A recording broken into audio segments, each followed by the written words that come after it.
Halo teman-teman semuanya, selamat datang di channel Firza Falaza. Ini adalah channel pribadi saya sendiri dan ini adalah video pertama, maka kalian adalah orang-orang istimewa yang menyaksikan video pertama di YouTube saya. Saya punya konten yang namanya Candu. Setelah merekap dari beberapa masukan dari teman-teman followers, ada konten tercetus Candu, cerita mantan pecandu. Nah, jadi setiap kali buat teman-teman nanti kita akan sama-sama tahu, saya akan mengundang mantan-mantan pecandu narkoba untuk kita tahu gimana modus bandar untuk menyebarkan narkoba, apa saja yang hancur dalam hidupnya saat menggunakan narkoba, dan bagaimana caranya dia lepas dari narkoba. Pastinya kita akan sama-sama tahu. Selagi konten ini berjalan, kita akan bisa memastikan bahwa narkoba tidak akan ada gunanya. Wah, BNN WhatsApp. Iya.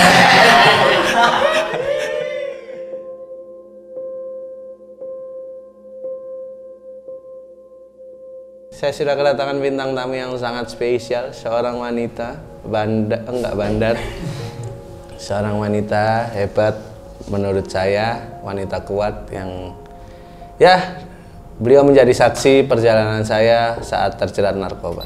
Ibunda saya, Siti Marpongah. Kok Siti Marpongah sih? Biasanya apik oh, kan KTP ini Marpongah.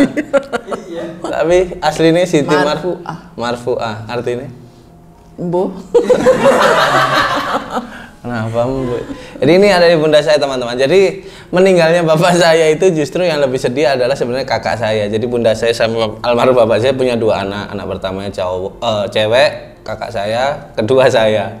Nah, saya deketnya sama ibunda saya, mbak saya deketnya sama ayah saya, yang meninggal ayah saya. Ya saya nggak bingung dong. Nggak, ya tetap bingung, tetap sedih. Tapi setidaknya ada yang deket gitu. Nah, inget gak sih dulu aku pernah narkoba? Ingat. Tahun berapa ya? Pira ya? 2000 Piro? 14 kalau nggak 13.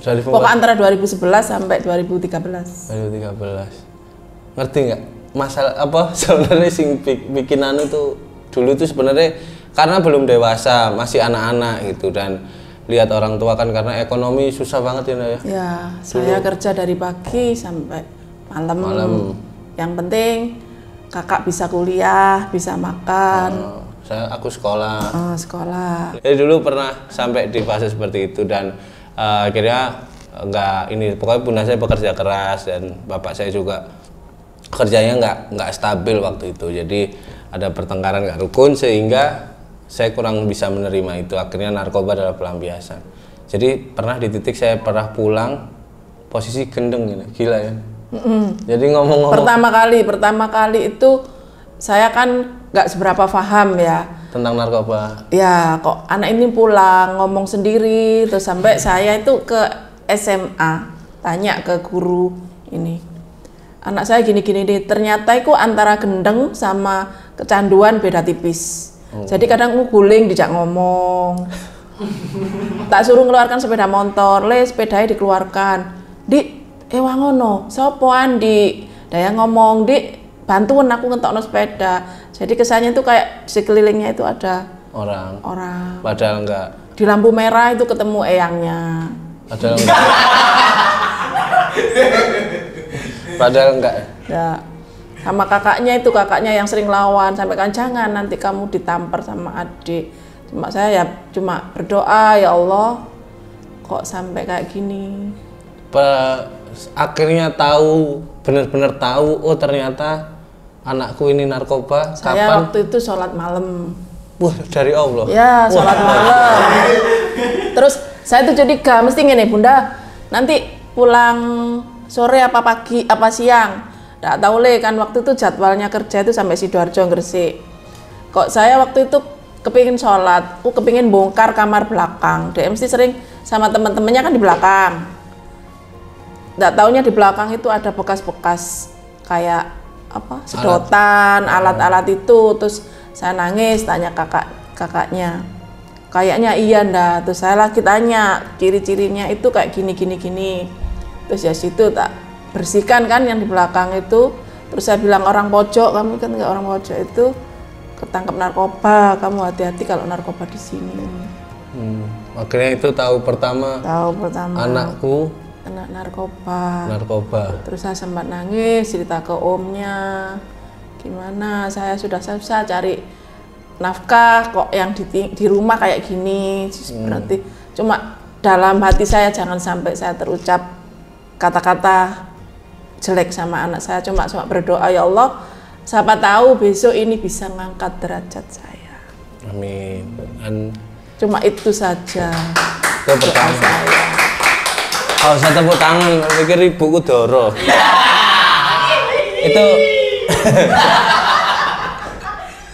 Itu pertama benar-benar tahu narkoba. Terus ya. Bunda kan anaknya 2, Mbak sama aku. Anak laki-laki satu-satunya, perempuan satu-satunya. Perasaannya gimana sih anak laki satu-satunya kok? Ya itu deh, cuma bisa berdoa, kan di kasar juga nggak bisa. Hancur nggak? Ya hancur lah, cuma saya tahu kalau Allah, maksudnya anak-anak saya tinggal buat kerja, cari nafkah. Saya tahu bahwa Allah akan melindungi anak saya, dan dari kecil saya didik agama. Insya Allah nanti kalau walaupun sekarang nakal, nanti kalau besar pasti akan kembali ke jalan Allah. Itu memang karena ibunda saya ini semenjak ditinggal bapak saya, beliau kerja sendiri menghidupi kami, jadi pengawasannya terhadap anak akan berkurang karena sibuk kerja seorang diri gitu. Nah, terus usaha apa sih dulu? Aku kan nggak tahu karena masih ya berdoa. Sering saya ajak ngomong kan waktu itu, kamu kalau di rumah saya lulus gini lole gini. Bunda itu cari uang biar kamu bisa beli ini, beli sepeda waktu itu, Beat. Ya gitu-gitu, cuma berdoa aja. Terus berusaha cari yang terbaik biar anak-anaknya juga ikut baik. Jadi kalau kalian misalnya tanya, Firza putune Kiai, Firza cucunya Kiai, beliau ini adalah putri Kiai yang saya maksud itu, almarhum kakek saya. Ada di Kiai di desa kecil namanya Desa Caruban.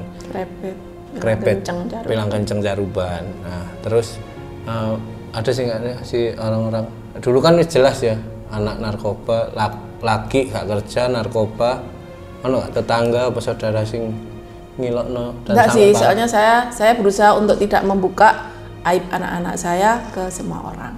Jadi nggak ada, nggak sempat ada ya? Enggak ada, alhamdulillah. Mabuk saya waktu itu juga nggak pernah tahu, baru awal-awal ini saya tahu, baru akhir-akhir, maksudnya semenjak pindah dekat rumah saya baru tahu kalau anak saya pemabuk. Ini saya juga sangat sedih sekali aslinya.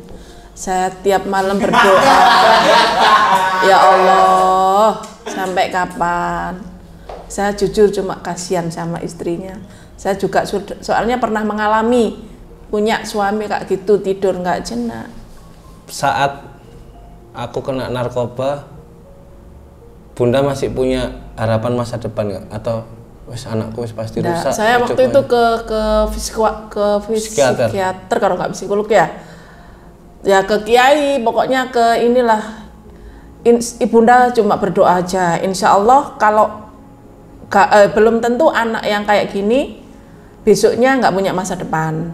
Yang penting berbuat baik sama orang, berdoa, insya Allah justru anak yang kayak Firza ya besok ya itu tadi yang akan mengangkat derajat orang tuanya. Bunda yakin itu terus? Yakin, seyakin-yakinnya. Saya setiap di jalan selalu saya bayangkan anak saya naik mobil mewah, bergelimang harta, tapi disertai dengan sholat. Setiap saya sholat di masjid, saya membayangkan anak saya jadi imam di depan. Amin. Oke, berarti ada nggak misalnya adik-adik Bunda sing apa mencemooh, nggak bisa didik dan lain sebagainya? Ya justru waktu itu ada yang bilang nggak ada loh keturunan saya yang kayak ini, kayak Firza. Terus dari mana? Maksudnya Firza ini nyontoh siapa kalau dari keluarga nggak ada yang kayak gini?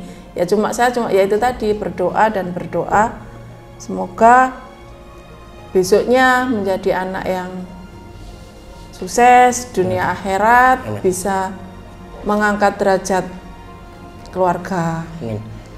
Berarti kondisinya teman-teman paham ya, jadi ada seorang janda yang anak laki-lakinya kena narkoba dan karena beliau bingung mau kemana, cerita ke keluarganya, adik, ipar, adiknya segala macam, justru malah mendapat jawaban tidak ada di keluarga kita keturunannya pemakai gitu.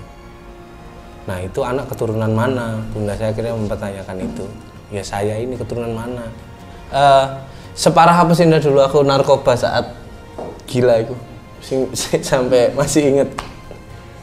Ya sampai parah sih. Parah.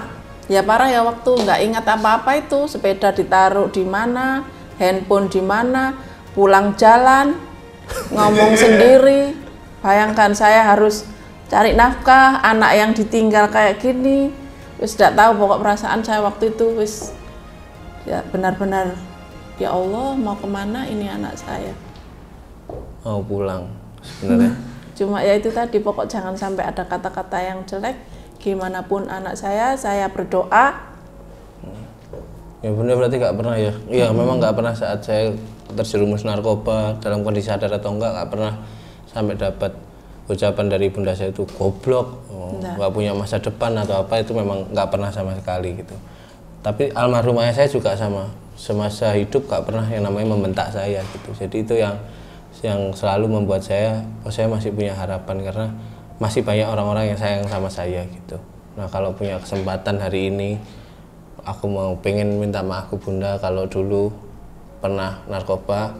Ngapunten. Sami-sami, orang tua selalu mendoakan dan memaafkan anak-anak. Amin. Nah terima kasih buat teman-teman yang sudah nonton ini. Intinya berarti untuk narkoba sangat menghancurkan hidupmu dan juga hati orang tuamu.